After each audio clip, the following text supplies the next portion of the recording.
ডিপার্টমেন্টের ক্ষেত্রে যদি কেউ মারা যায় কাজ করতে করতে ডিউটিরত অবস্থায় এবং পুলিশ কাজ করতে করতে, তাদের জন্য এগুলো এক্সেমপ্টেড ক্যাটাগরির মধ্যে নিয়ে এসে রিল্যাক্সেশন দেওয়া হবে। অর্থাৎ সেখানে সে 5 ফুট না 6 ফুট তার অনুযায়ী কাজ দেবে। যেমন আমরা অনেককে দেওচা 5 মিটার করেছি, এটা স্পেশাল ক্যাটাগরি হিসেবে। সেই সুযোগটা পেলে তাদের অনেক পরিবার আছে, তারা বেঁচে যাবে। আর একটা ছিল যে relaxation of upper age limit up to 35 years and physical measurement will be provided in promotion to constable from civic volunteers, village police, home guard, NVF and civil defense। এটা 35 বছর পর্যন্ত করা হলো। যারা প্রমোশন পাবে 10% যেগুলো এ করা হয়েছে। আগে এটা বয়স কত ছিল?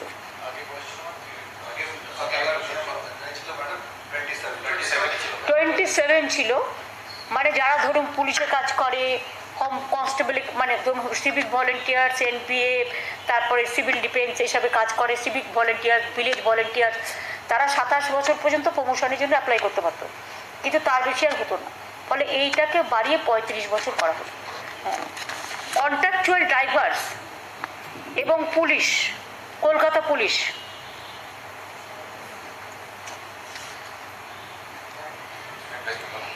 এর মধ্যে একটা ডিফারেন্স ছিল। কলকাতা পুলিশের ড্রাইভাররা পেতেন 11,500 এবং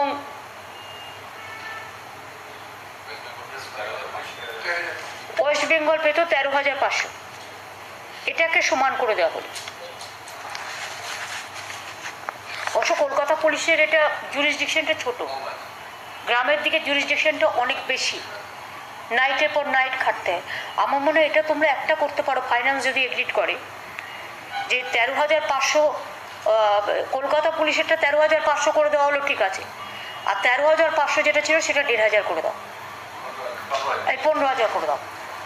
কারণ আমার মনে হয় যে কলকাতার জুরিসডিকশন খুব কাছে, কিন্তু গ্রামের জুরিসডিকশন অনেক বড়, বৃহত্তর এরিয়া, কাজে ওদেরও 11,000 কোথায় গেল, হারিয়ে ফেললাম, 11,500 থেকে বেড়ে গেল 13,500, আর এদের বেড়ে গেল 13,500 থেকে 15,000।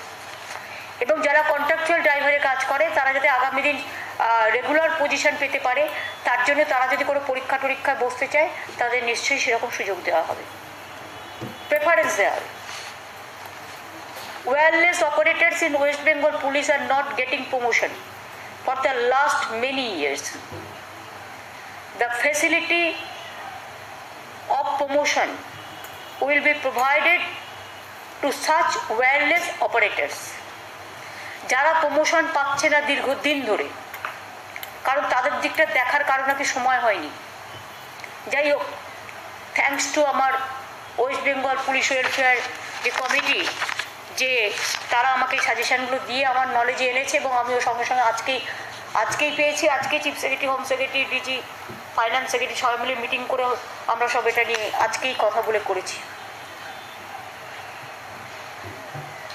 Similarly, wireless helpers in Kolkata Police are not getting promotion for the last many years. এদেরও ওয়্যারলেস প্রমোটারদের, ওয়্যারলেস অপারেটারদের মতো তাদেরও প্রভিশন রাখা হলো প্রমোশনের ক্ষেত্রে। Promotion from arms, from constable of armed ASI and from armed ASI to armed SI, মানে assistant sub inspector থেকে sub inspector in Kolkata police also will be provided. কারণ ওদের তো কাজের সুযোগ বাড়ছে, অভিজ্ঞতা বাড়ছে, লেট দেম ওয়ার্ক। গ্রামেও এটা করে দিও, কোনো অসুবিধা তো নেই। Same decision should be applied for the West Bengal also.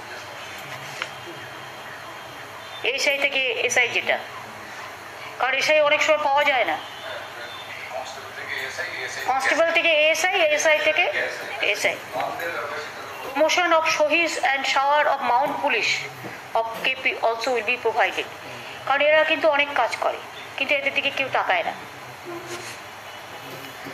আর যেটা আমরা বলেছিলাম 15 বছর যে একটা জেলায় কাজ করলে, একটা কনস্টেবলে কাজ করলে তার নিজের ডিস্ট্রিক্টে দেওয়া হতে, তারপরেরটাই আছে। এটা অনলাইন করে দিলে আমার মনে হয় বেটার হবে, কিন্তু সেক্ষেত্রে দেখে নেবে তার ডিসিপ্লিনগুলো একটু দেখে নিতে হবে। আপত্তিজনক কিছু না থাকলে করবে। ইউনিফর্ম অ্যালায়েন্স, যেটা ACPs and DCPs of Kolkata police shall be given uniform alliance 15,000 টাকা per year from 1/7/22। ACP and DCP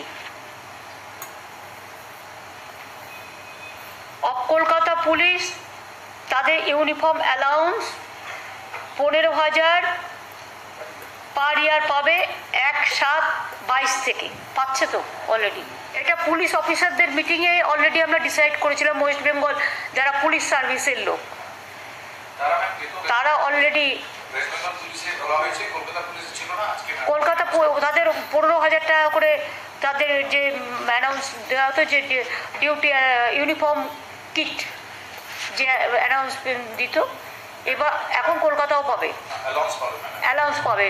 হ্যাঁ, আর একটা হচ্ছে অল পুলিশ পার্সোনাল, রাখো, and all police personnel in the rank of inspector, sub-inspector, assistant sub-inspector and constable will be provided uniform allowance from 23-24. They are at present getting uniform kit.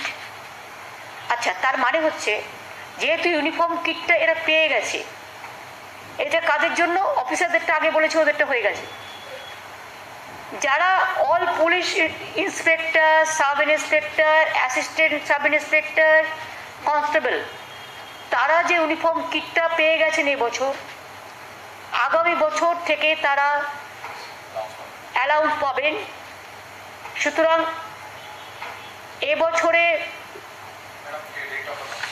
হ্যাঁ সেটাই বলছি, rate of অ্যালাউন্সটা হচ্ছে, যেহেতু kit এবছর দিয়ে দেওয়া হয়ে গেছে কিন্তু তাদের মেনটেনেন্স দেওয়া হতো না, এটা খুব রং, মানে আমি নিজে বলছি এটা খুব ভুল। সুতরাং ভুলটাকে আমরা শোধরালাম। এবার আমরা এখন থেকে মেনটেনেন্স অ্যালাউন্স, ইউনিফর্ম অ্যালাউন্স চালু করেছি, যেটা ইউনিফর্ম কুইট পেতেন এতদিন, তারা 23-24 থেকে সামনে বছর থেকে ইউনিফর্ম কিট আর পাবেন না, তার বদলে ইউনিফর্ম অ্যালাউন্স আমরা তাদের দেব। এতে অনেক বেশি পুলিশ কর্মীরা উপকৃত হবেন। বিভিন্ন রকমের র্যাঙ্কের জন্য এই অ্যালাউন্সের পরিমাণ আমরা নির্দিষ্ট করে দিয়েছি। যেমন ইন্সপেক্টর হলে 10,000 টাকা পাবে, সাব ইন্সপেক্টর হলে 7,000 টাকা পাবেন, 7,500 তো লেখা নেই, 7,500 টাকা পাবেন। অ্যাসিস্ট্যান্ট সাব ইন্সপেক্টর 6,000 টাকা পাবেন, কনস্টেবল 5,000 টাকা পাবেন।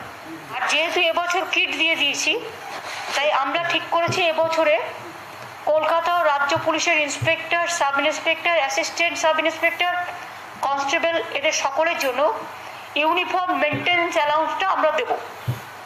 এটা যিনি আছেন 4,500 টাকা পাবেন মেনটেনেন্সের জন্য এবছরে।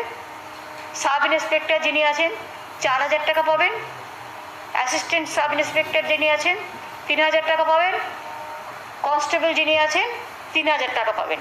এটা মেনটেনেন্সের জন্য। আর আগামী বছর থেকে তো রেট বলেই দিয়েছি। এগুলো ভালো করে একটা করো, ডিটেলসটা দিয়ে একটা প্রেস রিলিজের মতো একটা প্রেস রিলিজ করে দাও।